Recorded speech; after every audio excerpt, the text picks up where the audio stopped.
श्री गुरुमूर्ते नमः। श्री गुरुमूर्ते नमः। वंदं गुरुपद कंज कृपा सिंधु नररूप हरि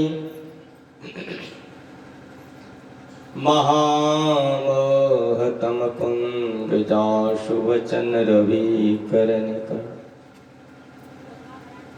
मेरा मुझ में कुछ नहीं, जो कुछ है सब तोर, तेरा तुझको सौंपते क्या लागेगा। लोकाभिरामं गरंगरंगधीरं राजीवनेत्रं रघुवंशनाथं कारुण्यरूपं करुणाकरं श्रीरामचन्द्रं शरणं प्रपद्ये। श्रीरामचन्द्रं शरणं प्रपद्ये। बोलिए प्रेम से श्री सद्गुरु महाराज की। अव्यक्त रूप में सर्वोच्च सिंहासन पर आसीन कली काल के भगवान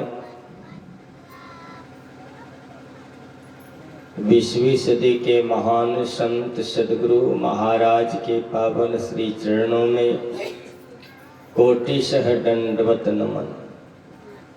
मुद मंगलमय साधु समाज मानव जीवन के शतोत्कृष्ट कर्म करने हेतु, भक्ति करने हेतु पधारे हुए सत्संग प्रेमी महानुभाव, माताओं एवं भक्तिमती बहनों, सबों के हृदय में वास करने वाले परम प्रभु को मेरा बारंबार नमन।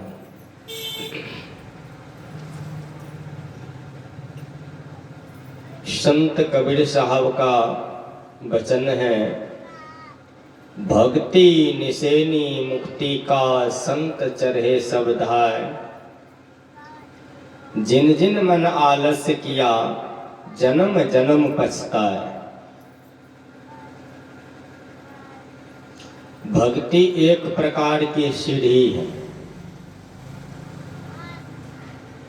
जैसे आप छत से लगी हुई सीढ़ी पर पांव रखते हैं, सीढ़ी पर चढ़ते चढ़ते आप छत पर चढ़ जाते हैं का उसी तरह से इस जीव को, यह जीव मायामय जगत में आ गया है, संसार में दुख में आ गया है। और जब तक कि संसार में शरीर मिलता रहेगा इस जीव को, तब तक उनको दुख ही दुख होगा। चाहे वह जोगी बने, चाहे सन्यासी बने,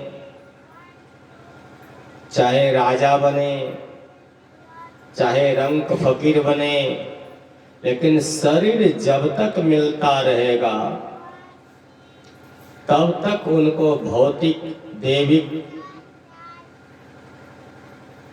देहिक ताप सताते रहेगा। कबीर साहब ने कहा, तन धर सुखिया कोई न देखा, जो देखा सो दुखिया। उदय अस्त की बात कहत है, सबका किया विवेका हो। घाटे बारे सब जग दुखिया, क्या गृही वैरागी हो। इस संसार में जो भी मिले आए, और मनुष्य का शरीर मिले, चाहे पक्षी का शरीर मिले, जानवर का शरीर मिले, वह सदा दुखी रहे। और यह जीव जब भक्ति रूपी सीढ़ी पर वह पांव रख देता है, जैसे साधारण मनुष्य छत से लगी सीढ़ी पर पांव रखने से छत पर चला जाता है, ऐसे ही भक्ति रूपी सीढ़ी पर पांव रखने पर यह जीवात्मा परमात्मा के पास पहुंच जाते और मुक्त हो जाता है। बोलिए प्रेम से महाराज। लेकिन इस भक्ति को समझने की जरूरत है। दूसरे शब्दों में संतों ने कहा भक्ति सब कोई करे, भक्ति सब कोई करे, भरमना ना टरे। भरमने का अर्थ क्या है? जन्म मरण के चक्र उनको नहीं छूटता है और दुखों के घर में वह पड़ा रहता है, अब भक्ति भी खूब करता है। भक्ति सब कोई करे, ऐसी बात नहीं कि लोग भक्ति नहीं कर रहे हैं, भक्ति सब कर रहे हैं। आप कुंभ में गए होंगे, आप देखे होंगे करोड़ों महात्मा, करोड़ों भक्त भक्ति सब कर रहे थे। लेकिन भक्ति के संबंध में पलटू साहब कहते हैं लाखों मोनी फिरे, लाखों बाघंबरी अर्धमुखी ओ लाखों लोह लंगरी, लाखों जल में तेरे लाखों भभूत को छानते, लाखों भभूत को छानते। अरे हाँ रे पलटू जामे राजी राम, जामे राजी राम को नहीं जानते। वह कोई नहीं जानते कि परमात्मा तक हम किस रास्ते से चले जाएंगे। भक्ति सब कर रहा है। यदि हम आप लोगों से कहें कि परमात्मा कहाँ है, तो आप लोग यह कह देंगे सब जगह है। हरि व्यापक सर्वत्र समान, सब जगह है। जब उनको हम दर्शन करना चाहेंगे, मिलना चाहेंगे, तो कहाँ मिलना होगा, कहाँ वह दर्शन देंगे? इतना दिन से सत्संग सुने हैं, जरा विचार करिए दिल में, कहाँ मिलेंगे? बाबा देवी साहब यदि इस जगह पर रहते, मेरे जगह पर, तो माइक को बंद करके वहां रख देते, एक एक करके सबको पूछते कि बोलो जी वह परमात्मा कहाँ मिलेगा, कैसी भक्ति करनी है, एक एक करके पूछते। जिनको नहीं होता तो उनको खूब डांट लगता। लेकिन यदि ऐसा कह दिया जाए कि सब एक एक करके पूछे, 10 व्यक्ति के समूह में यदि 2-4 व्यक्ति को नहीं हो, तो वे कहेंगे अरे बाबा हमारी तोहनी किया भरी सभा में।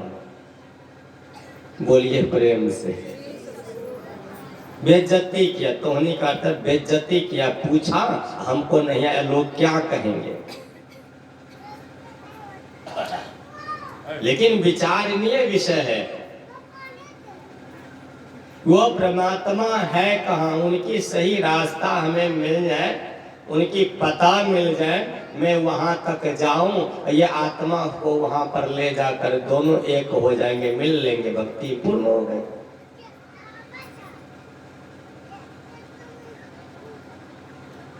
कबीर साहब ने कहा मौकों कहाँ ढूंढे बंदे, मैं तो तेरे पास में, ना मैं मंदिर में, ना काबे कैलाश में, ना मैं मंदिर में, ना मैं मस्जिद में, ना काबे कैलाश में। अब खोजी हो तो तुरंत मिली हो, अब पल भर की तलाश में। कहाँ है वह प्रभु, कहाँ मिलेंगे? कोई इशारा से भी तो कहिए पंडाल में, कहाँ पर मिलेंगे? पीछे वाले कोई माता जी इशारा करके उंगली से दिखा दीजिए कहाँ मिलेंगे। हाँ ये माता जी बोली, प्रत्येक व्यक्ति के अंदर में ही दर्शन होगा। शिव नेत्र के स्थान पर वह परमात्मा, आत्मा और परमात्मा का मिलन होगा अपने अंदर में। जब परमात्मा हमारे अंदर में है, हम ढूंढने के लिए बाहर बाहर जाते हैं। भगवान शिव कहते हैं इस स्थान पर, शिव संगीता से सुनिए, जपे यज्ञ